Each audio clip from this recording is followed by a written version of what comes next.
అది 1896, అంటే నేటికి 130 సంవత్సరాల క్రితం. తిరువన్నామలై క్షేత్రానికి ఒక 16 ఏళ్ల పిల్లాడొచ్చాడు.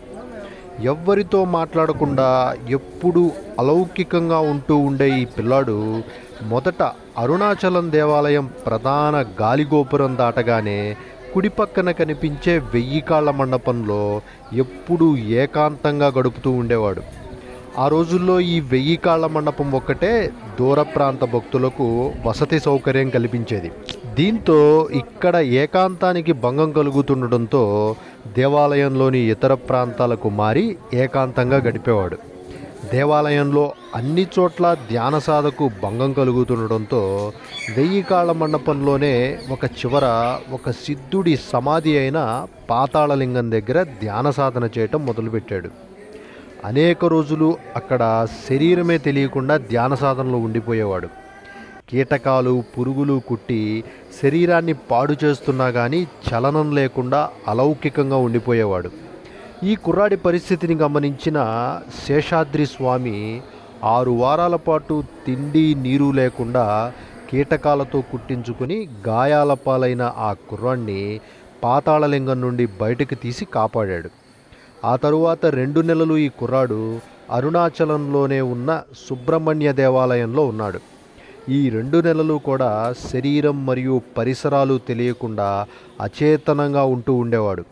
దీంతో శేషాద్రి స్వామి శిష్యులు ఈ కుర్రాడి నోట్లో ఆహారం పెట్టి ఊరుకునేవాళ్ళు.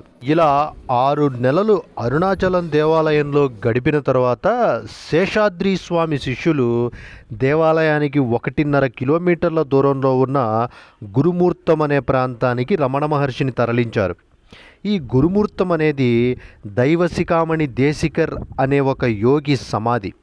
ఈ గురుమూర్తం విల్లుపురం రోడ్లో ఉంటుంది. ఇదిగోండి ఇక్కడ కనిపిస్తుంది కదా, ఇది అరుణాచలం నుండి విల్లుపురం వెళ్ళే ప్రధాన రహదారి. ఈ రహదారిలో ఈ చిన్న రోడ్లో కనుక మనం కొద్దిగా ముందుకెళ్తే మనం గురుముహూర్తానికి చేరుకుంటాం. ఇదిగోండి ఈ రోడ్డు చివర ఇక్కడ కనిపిస్తుంది గురుమూర్తం. ఈ గురుమూర్తం వచ్చేసి మనకి కేవలం ఉదయం పూట 11 నుంచి 12 దాకానే ఓపెన్ చేస్తారు. 1 గంట పూజ చేసేసి పూజారి వెళ్ళిపోతాడనమాట. ఇదిగోండి ఇక్కడ కనిపిస్తుంది కదా, ఇది విఘ్నేశ్వరుడి దేవాలయం. మొదట పూజారి ఇక్కడ పూజ చేసిన తర్వాత గురుమూర్తంలో ఇంకొక పూజ చేసి ఇంకా తాళాలు వేసేసి వెళ్ళిపోతాడు. ఈ గురుమూర్తంలో ప్రతి నెల సంప్రోక్షణ తేదీన మనకి ఒక ఉత్సవం నిర్వహిస్తారు. ఈ ఉత్సవానికి చుట్టుపక్కల ఉన్న గ్రామాల ప్రజలు అందరూ కూడా చాలా పెద్ద ఎత్తున వస్తారనమాట. వందల సంఖ్యలో ఆ ఉత్సవంలో పాల్గొంటారు. ఇది ప్రతి నెల ఒక రోజు జరుగుతుంది.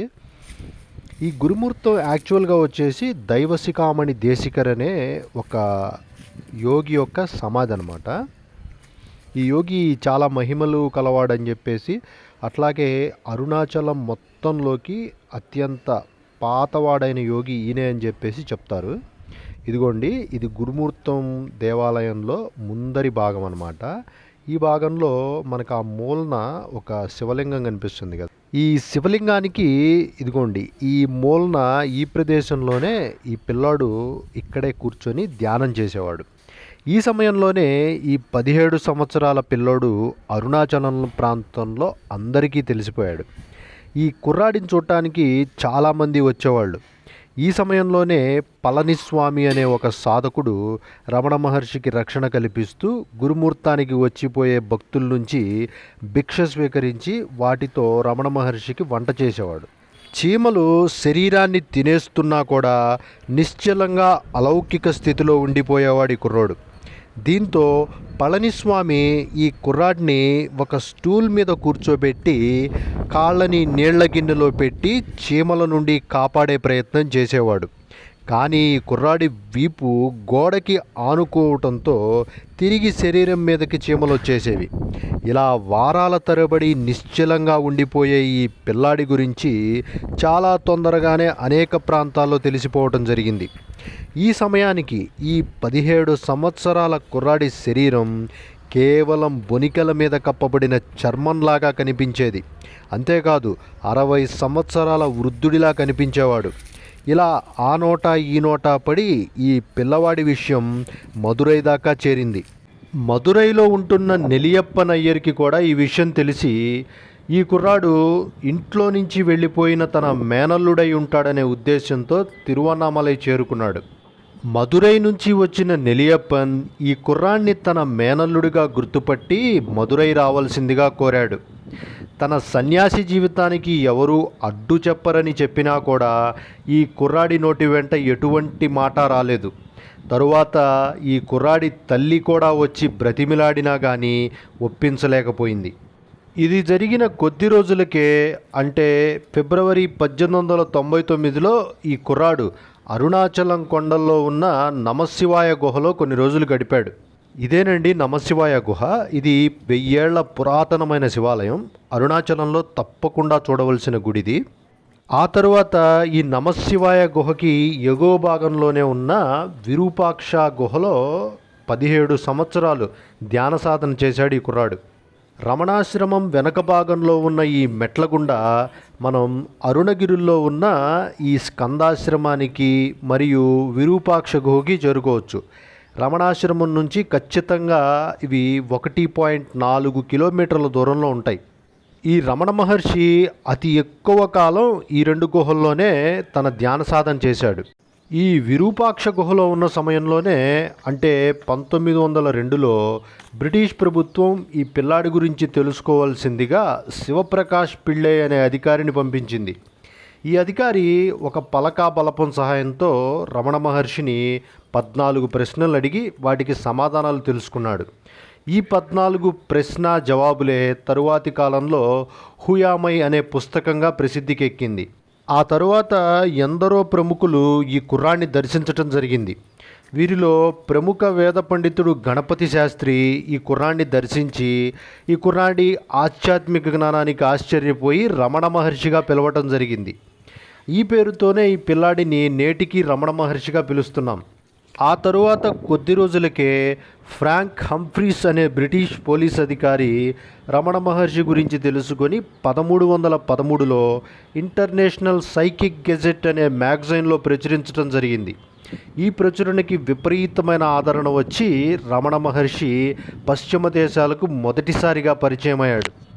ఇలా 17 సంవత్సరాలు విరూపాక్ష గుహలో గడిపిన రమణ మహర్షి విరూపాక్ష గుహకి ఎగువ భాగంలో సౌకర్యవంతమైన స్కందాశ్రమానికి మారాడు.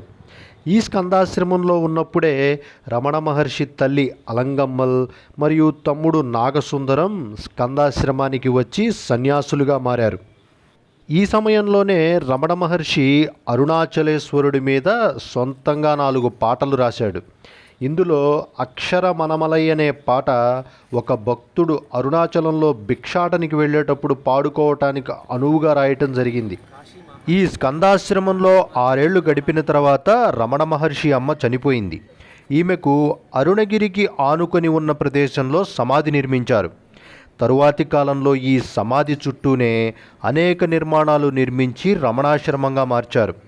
తల్లి మరణించిన దగ్గర నుండి రమణ మహర్షి ఈ ఆశ్రమంలోనే చనిపోయేదాకా నివసించాడు. ఈ రమణాశ్రమంలో old hall, new hall, Ramana Maharshi సమాధి, ఇంకా రమణ మహర్షి శిష్యుల సమాధులు, అలాగే రమణ మహర్షిచే పెంచబడిన మహాలక్ష్మి అనే ఆవు, కుక్క, జింక మరియు కాకి సమాధులను కూడా చూడొచ్చు. ఈ ఆశ్రమంలోని నిర్మాణాలన్నింటికీ ఎటువంటి ఆర్కిటెక్ట్ లేకుండా రమణ మహర్షి సూచనలతో కట్టడం జరిగింది.